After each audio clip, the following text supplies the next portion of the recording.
Update: am I the a-hole for cutting my child's inheritance? Original story. Backstory: 2 years ago I, 46 female, lost my husband in an accident and I was heartbroken. We had 3 children and I thought we were very happy, until his mistress showed up at my door demanding money to support the child my husband fathered. I didn't believe her, but she was able to prove it with screenshots, messages, etc.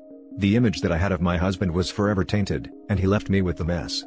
Because of bitterness about the betrayal and how offended I was by the mistress' lack of remorse and entitlement, I told her she wasn't getting a dime and that she shouldn't have slept with a married man.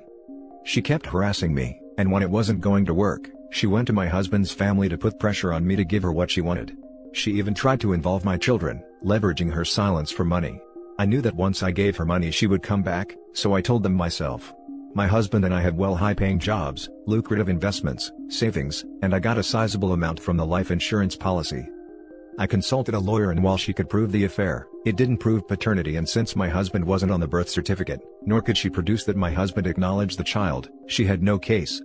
After my lawyers sent her a strongly worded letter, I didn't hear from her for a while and thought it was over until my oldest Alex, 19 female, came to me and said that she did a DNA test with the mistress behind my back. She said that she did it because she wanted to get this resolved. The child deserved to know who their father was, and get the financial support that they were owed. My husband had a will that stated each of his children were to split an inheritance that they would only get access to when they went to college, and couldn't get full control until the age of 25. When the results came back proving that my husband was indeed the father, the mistress took me to court. It was a long legal battle, but eventually a settlement was made. I sat Alex down and explained to her that her inheritance would be split 50-50 between her and her half-sibling, as part of the settlement agreement. When she asked if my other children had to split theirs, I told Alex no. My husband's will stated that it had to be split, but it didn't say it had to be equally, and until each of the children turned 25, I had full control. Alex was upset, saying that it wasn't fair. I countered saying that it wasn't fair that my other 2 children had to get a lesser share because of my eldest's choices, and if she wanted her full share, they shouldn't have done the DNA test. There's still plenty of money for Alex to finish college, she just won't have much after that, and I do plan on dividing my own estate equally in my own will. All of this, Alex knows, but she is still giving me the cold shoulder. My own siblings think that it wasn't fair and I'm punishing Alex for doing right by her half-sibling, but I don't see it that way. Am I the a-hole? Now for the top comments before reading the update. First of all, I'm really sorry this happened to you, I wish you the best. I say not the a-hole. It's a messy situation, no doubt. Your husband's will said split between his kids, so split between them it should be. If Alex really cared about the child deserved to know who their father was, and get the financial support that they were owed, then she should have no problem sharing her inheritance. Also, in my opinion, she should have minded her own business and not gone behind your back to make a messy situation worse in the first place. If I were Alex and I was doing this, it shouldn't come as a surprise that her inheritance would be reduced to share with his half-sibling. Not sure why Alex is pulling the whole surprised Pikachu face thing. Not the a-hole. Mostly because Alex was ready to be a knight in shining armor, as long as it wasn't her armor. Exactly this.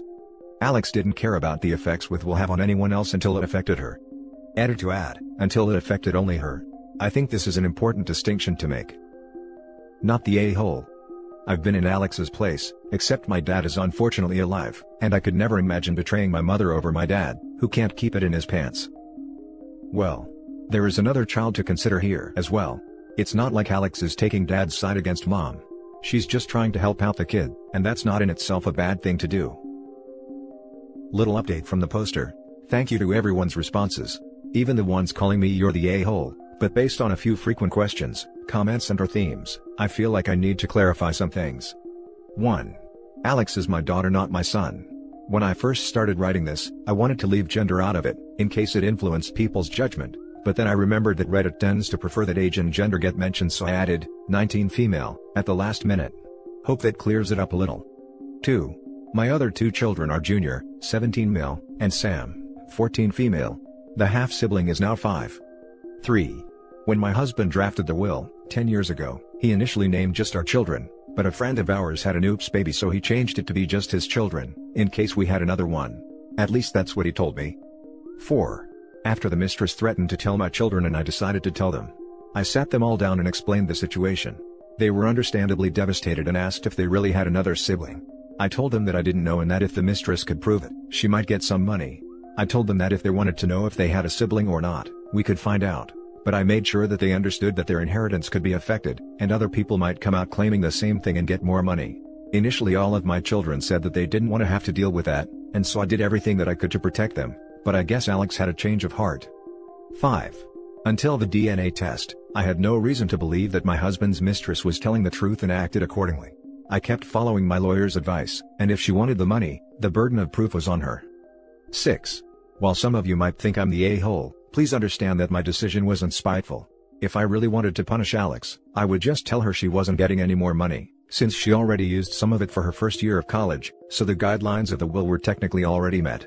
I still plan on leaving them an equal share of inheritance from my estate too. And now for the full update. Thank you so much for so many responses, even the ones who didn't 100% agree with me, because it did give me perspective. I also wanted to give an update and answer some questions to anyone who was curious, so here it goes. Since I told Alex what would be happening, she told her siblings and the house has been pretty tense. To try and make peace, I spoke to each of my kids for a one-on-one, and as a group to figure out what to do next. I spoke to Alex first, and some interesting information was revealed that I'm very angry about. Apparently, the mistress created a fake profile account and manipulated my daughter into befriending her. After gaining my daughter's trust, she pretended that she was in a similar situation as her and said that a DNA test proved that there wasn't any paternity. When Alex went behind our backs, she thought that it would prove the mistress was trying to scam us. My son, Junior, 17 mil, is furious that Alex went behind our backs and doesn't care why she did it, and blames her for them being stuck with a half-sibling he doesn't want. My daughter Sam, 14 female, said she wishes she never knew the truth and is deeply upset. I asked my children that since they now know the truth, would they want a relationship with their half-sibling. Junior, clearly, wants nothing to do with the child, and says that Alex should feel lucky he still considered her a sister. Sam says she doesn't want to, and I feel it's because she's in denial and wants to live life pretending that her father was perfect. Alex admits that she is curious, but never wants to see or hear from the mistress ever again, so she doesn't think a meeting will ever be possible. I proposed family therapy, and while my girls are open to it, my son says that therapy is only for people who have something broken in them and that's he's not broken, is now happy that his father is dead and wants to change his last name as soon as he turns 18. I'm not going to force him, but I do hope he changes his mind one day. Now for the top comments. Wow, I missed the original post, just read it also. It's so unfortunate that all of this has tainted for you all forever, the memories of your husband and their father. What a difficult situation to be faced on top of his death, which you were all just likely feeling you have somewhat worked out what your new normal is, and now this. I'm sure your son is partly misplacing his anger on Alex, however, I do believe she should have told you what she was doing. Even if, as she says now, she was trying to expose a scam, she should have suggested/disclosed that angle to you before submitting presumably her DNA for comparison. They may never want a relationship with this child, and that seems very normal/rational. I really would have preferred Alex told me she changed her mind before doing the DNA test, because I probably could have saved myself money in legal fees. Would your husband have financially supported this kid? Voluntarily? I honestly don't know. Personally, I wouldn't hand a single penny over to the mistress. What did she expect was going to happen when she knowingly messed with a married man? Her and your husband are the biggest a-holes of this story. I don't mean to be rude, but your daughter is an a-hole for going behind your back about it. I get that the mistress had a hand in it, but it still does not excuse the fact she betrayed y'all's trust. I hope everything works out for you and your kiddos. OP. She was suing in after the DNA test proved paternity. She was going to get something eventually. I could have fought her over this in court for years, but I was getting exhausted and just did the settlement to make her go away. Are you required to give the kid half of a third? I would figure 10% would be enough if the will didn't specify an even split unless the judge ruled it had to be more. We settled out of court and I gave the mistress a part of the life insurance policy and half of Alex's share, in exchange that she can never sue the estate, me or my children ever again. Now for the last story.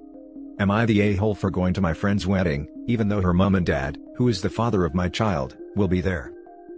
When I was 19, I met a guy in his 40s at university. He told me he was married and had 3 kids but his wife was dead, so he wanted to keep us secret until the kids were ready to hear about us. When we'd been together for 18 months, I found out I was pregnant. He freaked out, and admitted his wife was not actually dead. Needless to say, we broke up. Then began a custody battle. And when I say battle, I mean battle, as his wife said he could only keep the kid if they got full custody and I got nothing, because she didn't want to deal with me for 18 years. After a lot of BS from the wife, they only got visitation every 2 weeks. Because of her all-or-nothing mentality, on finding out that her actions had resulted in visitation only, they decided to not be involved at all beyond child support. During the custody case, I met his other kids. His sons both hated me, but his daughter, Kate, who was 6 months younger than me, felt that her dad was the only one who should get in trouble here. Kate wanted a relationship with her youngest brother, who was still an infant and who I now had full custody of. I agreed to letting her see her brother, and we actually became pretty good friends, as we were a similar age, with similar interests, and she spent a lot of time with the baby. A few years ago, I introduced Kate to a friend of mine, and now they're getting married. My son and I are still a touchy subject with Kate's parents, and Kate says her mom regularly complains about the child support. However, Kate wants her little brother at her wedding, and she and the groom both want me there.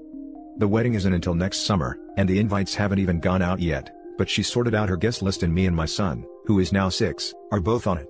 I've already said we'll be there. Kate's parents have seen the guest list. Her mother has messaged me, asking me to not attend. I've refused, and she called me unreasonable and said I messed up her family 6 years ago. She doesn't want any drama or BS, like my son recognizing her husband as his father, which he will be able to do, as he's seen pictures and knows that Kate is his half-sister, or the affair being made known to their wider family.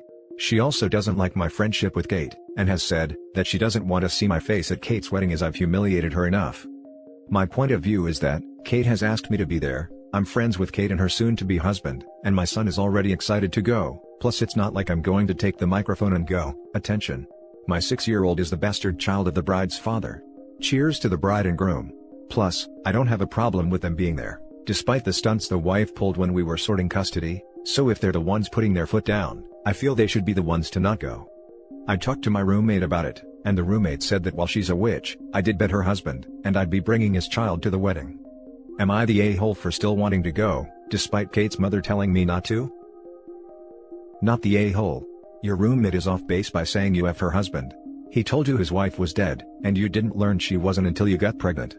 Only you can decide if it's worth attending, but the wife is seriously misplacing her anger that should be directed at her husband for being a cheater.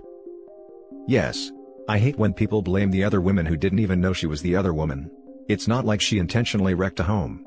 Why is the bride's mother so keen on defending and standing by a man who, A, cheated on her, and B, claimed she was dead? Why are the brothers standing by a man who did that to their mother, and hating a woman who thought she was banging a widower? You screwed a widower, not a husband. You thought the wife was dead because he's a liar. None of this is your fault. Go to the wedding and have a great time with your son and your friends. Everyone else can suck an egg. Not the a-hole. Perfectly statements.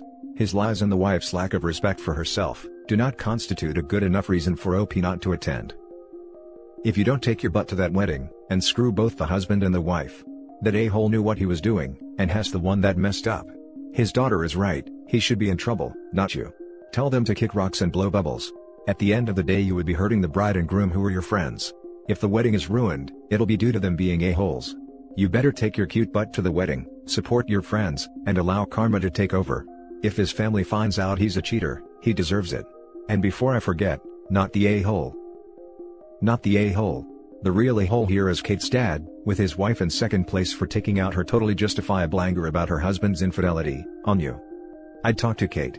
I know you don't want to cause issues with her pre-wedding, but it'd be worse if nobody said anything and she had no idea that conflict was brewing on her big day.